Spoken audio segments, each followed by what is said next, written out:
आगाज। शाम होने से पहले ही मैं छत पर पहुंच गया था। उसने कहा था कि सूरज डूबते ही वह मुझसे छत पर मिलेगी।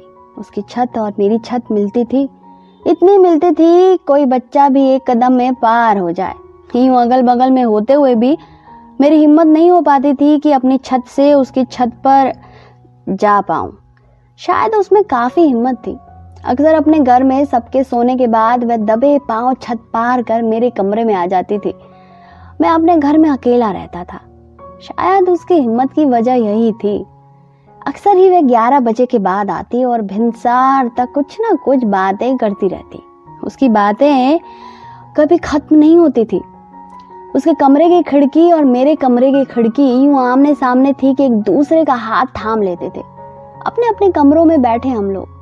वह कभी दिन में मेरे पास नहीं आती थी कि उसे हम दोनों के बीच कोई तीसरा पसंद नहीं था। उस रोज ऑफिस से लौटने के बाद जब मैं कपड़े बदल रहा था तो अचानक से आवाज आई, अभी।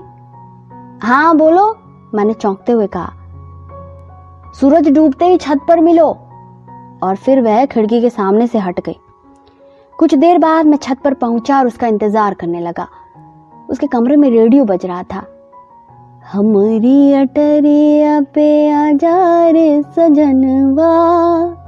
उसके रेडियो पे ये बज रहा था और मैं करीब करीब डूब चुके सूरज को देखते हुए उसका इंतजार कर रहा था। सूरज का नहीं, उस पड़ोसन का। अभी नीचे आओ कमरे में। अचानक से उसकी आवाज आई। सूरज अभी डूबा नहीं था, एक टुकड़ा अभी बाकी था। मेरी रूह कांप गई और उसके कमरे में जाने की सोच करी। पीछे पलटकर उस पांव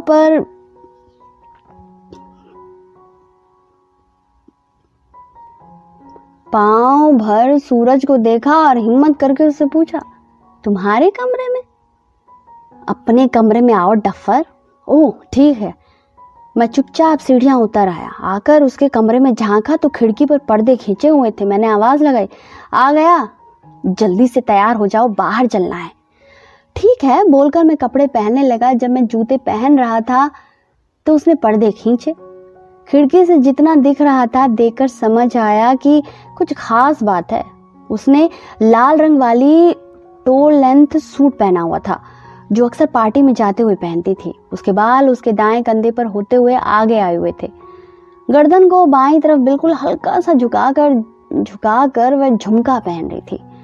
मुझे समझ नहीं आया कि अचानक से कौन सी पार्टी है। तैयार हो गए? उसका सवाल आ गया। हाँ बस जूते पहन रहा हूँ। ठीक है, मैं कैब बुक कर रही हूँ, वॉलेट लेकर बाहर आओ, चलना है। ओके, मैंने बस इतना ही कहा। पता था कि उससे पूछना बेकार है, वह जो चाहेगी वही करेगी। जब मैं बाहर निकला तो वह नहीं आई थी। बाहर एक कैब खड़ी थी, लेकिन इस बात की कोई गारंटी नहीं थी कि वह कैब उसी ने बुलाई है। मैं अपने दरवाजे के सामने खड़ा होकर उसका इंतजार करने लगा। जब तक वह बाहर आई कैब चली गई थी। मैं उसे देख रहा था और मेरी नजर उससे हट नहीं पा रही थी। क्या देख रहे हो? उसने सवाल दागा। कुछ नहीं। क्यों?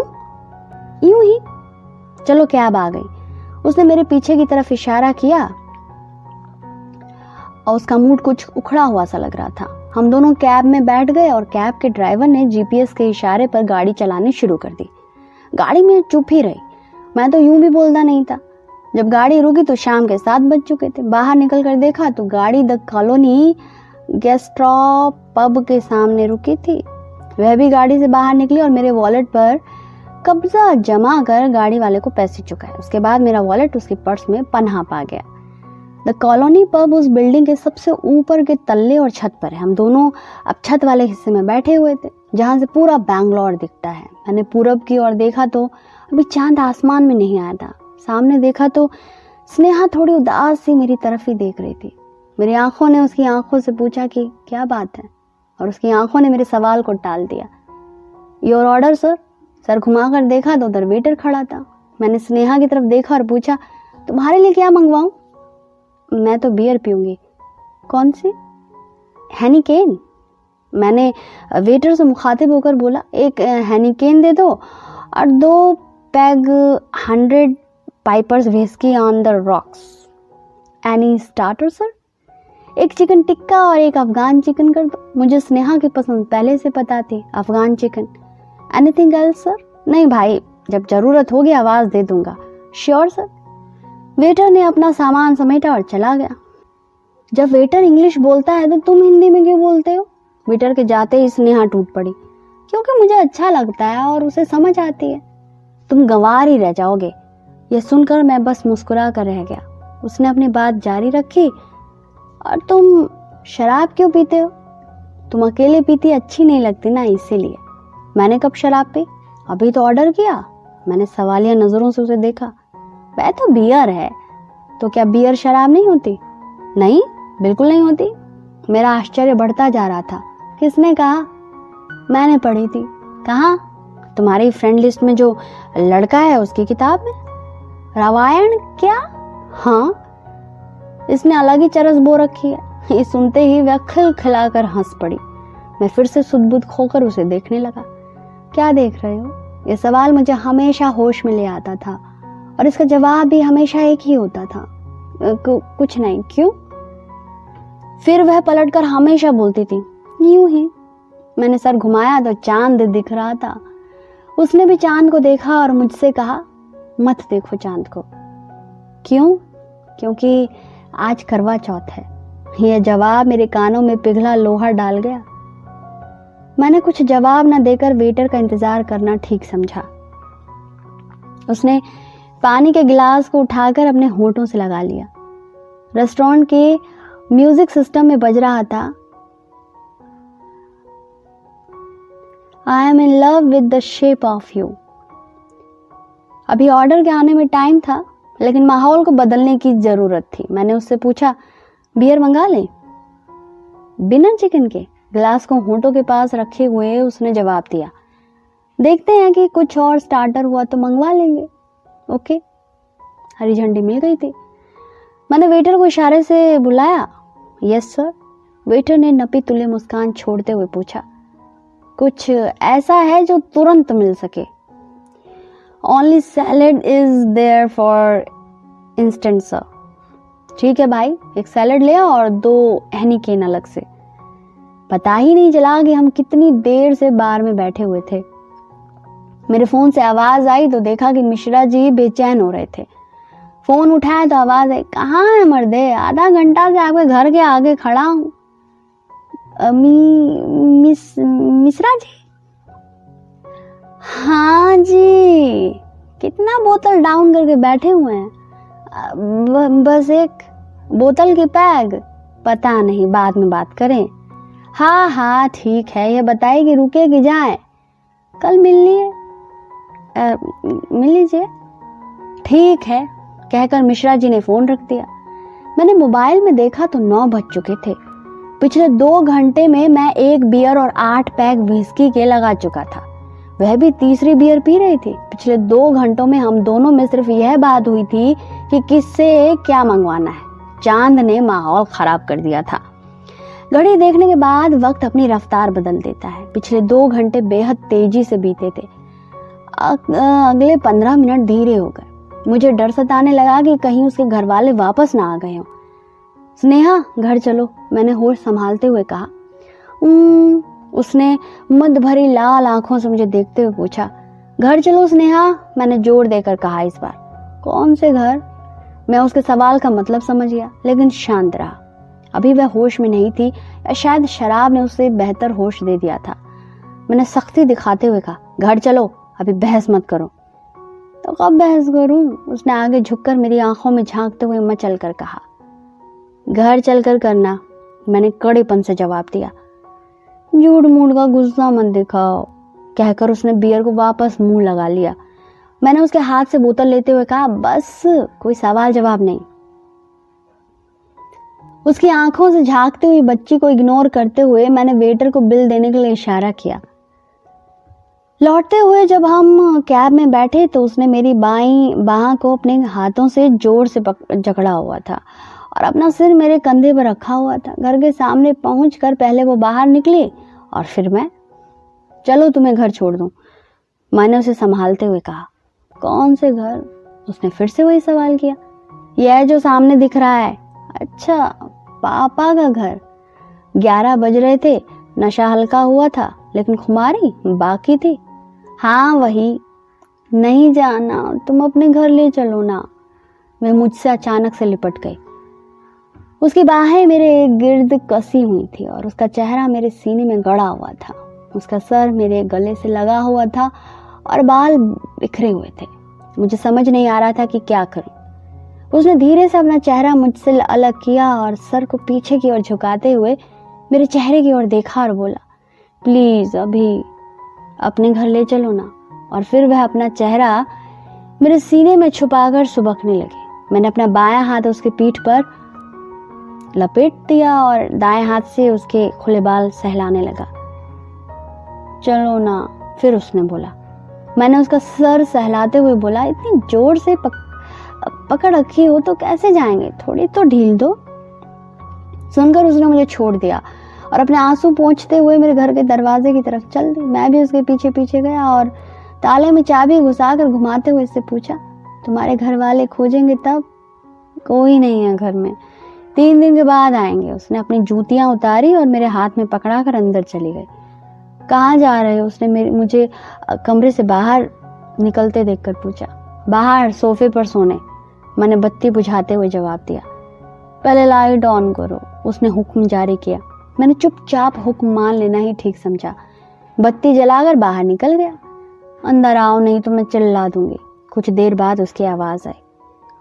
मजबूरन अंदर जाना पड़ा। देखा तो उसका सूट एक और अलमारी के दरवाजे से लटक रहा था। वह कपड़े की एक परत से आजाद हो चुकी थी, लेकिन अब भी उसके शरीर पर इतने कपड़े थे कि उसके सामने रहने में कोई झिझक नहीं हो रही थी। पता नहीं कैसे लड़कियां इतने कपड़े पहन लेती हैं, परत दर परत।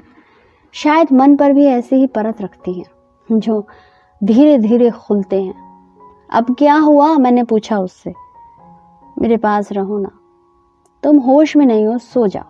मैंने उसके पास जाकर उसे कंबल से कमर तक ढकते हुए कहा।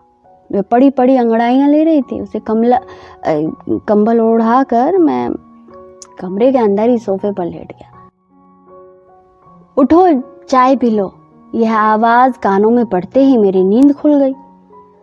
देखा तो स्नेहा सामने बिस्तर पर बैठी हुई थी। उसके बगल में एक ट्रे में चाय के 2 कप रखे हुए थे। वह शायद नहा धोकर आ गई थी। सफेद पायजामा और हरे सूट में बाल खोले बैठी थी। अभी शायद कंघी नहीं किया था उसने, बाल सूखे थे लेकिन बेतरतीबी से कंधों पर काबिज थे। लग रहा था कि तौलिए से सुखा कर आई हो। टाइम क्या हो रहा है? मैंने अलसाए हुए ही पूछा। 8 बजे हैं, बालों की उंगली से सुलझाते हुए उसने कहा। ओ, ऑफिस भी जाना है, पहले ब्रश करके आओ और चाय पी लो।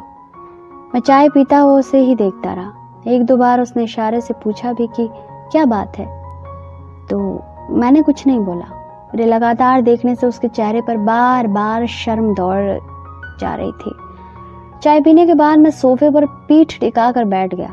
वह गई और कप को रसोई में रख कर वापस आ गई। वापस आकर वह सोफे पर मेरे बाईं ओर टिक कर बैठ गई और मेरे बाएं हाथ को उठाकर उसने अपने बाएं कंधे पर रख लिया। गंदी हो जाओगी, तुम नहा कर आई हो और मैं वैसे ही पड़ा हुआ। मैंने थोड़ा हटने की कोशिश करते हुए कहा। तो क्या हुआ? उसने मेरे और करीब होते हुए कहा। कुछ नहीं, कहकर मैं कल शाम की बात सोचने लगा जब उसने चांद देखने से मना किया था। अभी पिछले महीने की ही तो बात है, जब उसने मुझे बताया था कि बीते साल करवा चौथ के दिन ही अदालत ने फैसला किया था उसके तलाक का। शादी को भी कुल मिलाकर 6 महीने भी नहीं हुए थे और तलाक? उम्र भी क्या, बस 24 साल। सुनो, उसने धीमे स्वर में कहा। क्या? मैंने उसके बालों में उंगलियां फेरते हुए पूछा। ऑफिस जाना जरूरी है क्या? जरूरी नहीं, मजबूरी। ये सुनते ही वह खिलखिलाकर हंस पड़ी और फिर बोला, आज मत जाओ। क्यों? क्योंकि मैं कह रही हूँ। फिर भी कोई तो वजह होगी। ठीक है, तुम चले ही जाओ, उसने मुझे धक्का देते हुए कहा। गुस्सा साफ झलक रहा था। ठीक है, नहीं जाता। गुस्सा थूक दो, मैंने मनुहार की। ठीक है, बोलते हुए वापस मेरे करीब आ गई। अगले ही पल दूर हो गई। नहाओ जाकर, कितनी बदबू आ रही है तुमसे। मैंने कोई सवाल जवाब नहीं किया और उठकर गीजर चालू करने के बाद मोबाइल निकालकर ऑफिस से छुट्टी के लिए मेल टाइप करने लगा। करीब आधे घंटे बाद जब मैं नहाकर बाहर निकला तो कमरे में कोई नहीं था। हॉल से खटर पटर की आवाज आ रही थी। मैं कपड़े पहन कर निकला तो देखा कि वह नाश्ता तैयार कर चुकी थी, गर्मा गर्म रोटियां और अंडे का ऑमलेट। वो लड़की नहीं, जादू है। मेरे तैयार होने से पहले नाश्ता तैयार हो चुका था। आज दिल में फिर से उसके लिए आसक्ति बढ़ती जा रही थी, लेकिन मुझे पता था कि आज भी बोल नहीं पाऊंगा। पिछले 2 महीने ऐसे ही तो बीते थे। नाश्ते के बाद मैं कमरे में जाकर बिस्तर पर लेट गया। जब कुछ समझ नहीं आता है तो टीवी चला देता हूँ। उस रोज भी यही किया। वो उधर किचन में थी और मैं इधर कमरे में। टीवी देखते देखते मेरी आंख लग गई। अचानक से सीने ने भारीपन और शरीर ने जकड़न महसूस की तो नींद खुली। देखा तो स्नेहा ने अपना सर मेरे कंधे पर रखा हुआ था और उसके हाथ मेरे गिर्द लपटे हुए थे। उसके बालों से उठती हुई शैम्पू की खुशबू मेरे नथुनों में घुस रही थी। मेरे लिए यह अप्रत्याशित था। आज से पहले वो मेरे इतने करीब कभी नहीं आई थी, लेकिन मेरी हिम्मत नहीं हो रही थी कि उसे अलग कर सकूं। सच कहूं तो उसका ऐसे करीब रहना मुझे अच्छा ही लग रहा था। मेरे कुनमुनाने पर उसने पूछा, क्या हुआ? कुछ भी तो नहीं। तो सो जाओ। कहकर मैं वापस नींद में जाने लगा कि तभी फिर से उसकी आवाज आई। टेबल लैंप का स्विच नहीं मिला, कैसे बंद होगा? Alexa, turn off the lights. Okay. पास रखे डब्बे से आवाज आई और टेबल लैंप बंद हो गया। बाकी सारे बल्ब पहले ही बंद थे। टीवी भी वह बंद कर चुकी थी, खिड़कियां भी बंद थी। सब घुप अंधेरा हो गया था। मैं घुप अंधेरे का फायदा उठाते हुए जरा सा उसकी तरफ घूमा और अपनी बाहों को उसके गिर्द लिपट जाने दिया। उसने भी खुद को थोड़ा हिलाकर अपने चेहरे को मेरे सीने से चिपका लिया और अपनी जकड़न मजबूत कर दी।